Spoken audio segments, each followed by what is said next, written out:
Welcome to MG9 news. Jagananna, నేను ఒకటే చెప్పబోతున్నాను. కరోనా వచ్చినప్పుడు కర్నూలుకి ఎవరు ఆదుకున్నారు? కర్నూలు ప్రజలకి ఎవరు చూసుకున్నారు? కర్నూలుకు వచ్చి ఎంతో మంది చనిపోయి ప్రాణాలు పోయే పరిస్థితిలో ఉండేటప్పుడు ఆఫీస్కాన్ అన్న ఆక్సిజన్ ఇచ్చి గవర్నమెంట్ హాస్పిటల్ ని చెప్పి ప్రతి హాస్పిటల్ డాక్టర్లని పిలిపించి ఎంతో మందిని ప్రజలని కాపాడినారు. సరుకులు ఇచ్చినారు, డబ్బులు లేకపోతే డబ్బులు ఇచ్చినారు, బట్టలు ఇచ్చినాడు. చాలా మంది ఆదుకున్నాడు ఆయన. ఏ నాయకుడు వచ్చి నేనున్నాను నేను ఇస్తానని ఎవరు రాలేదు.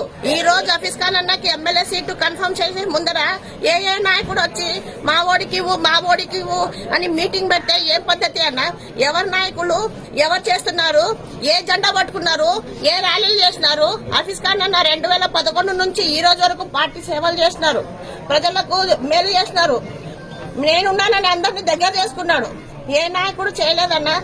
అందరూ ఫంక్షన్ లో పోయి ప్రోగ్రామ్ చేసుకోనికి పేరంటానికి తిరుగుతున్నారే గాని కార్యకర్తలు ఉన్నారు, బాధల్లో ఉన్నారు, వాళ్ళు మంచి చెడ్డ కనుక్కుందామని ఏ నాయకుడు ముందుకు రావడం లేదన్నా.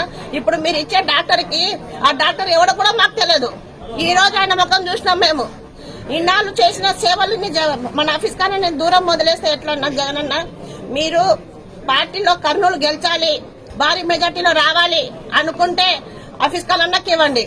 లేదు వేరే పార్టీ గెలిచాలి, కర్నూలులో వైసీపీ మూతపడిపోవాలి అంటే మీరు నచ్చిన వాళ్ళకి ఇచ్చుకోవచ్చు. ఇదేనా మేము చెప్పేది? మేము సిద్ధంగా ఉన్నాం. దేనికోసం? వైఎస్ఆర్ పార్టీ గెలవడానికి సిద్ధంగా ఉన్నాం, మూతపడడానికి కాదు. మీరు ఈ రోజు ఆఫీస్ కాలన్నకి సీట్ ఇవ్వడానికి ఆలోచిస్తున్నారు. రేపు పొద్దున మేము ఓటీపీ ఏపీఎల్ జగనన్నకి అని మేము ఎలా ఆలోచించాలన్నా? మాకు కావాల్సింది ఆఫీస్కాలన్నా, మాకు రావాల్సింది ఆఫీస్కాలన్నా. ప్రతి ఇంటికి ఒక బిడ్డ కంపల్సరీ అన్న కావాలి కాబట్టి మేమందరం పోరాడుతున్నాం. జగనన్న సిద్ధంకి బస్సు కూడా అరేంజ్ చేసింది మా ఆఫీస్కాన్ అన్న. బస్సు యాత్ర మొదలు పెట్టింది మా ఆఫీస్కాన్ అన్న. ప్రతి ప్రోగ్రామ్ కి ముందు ఉండేది మా ఆఫీస్కాన్ అన్న.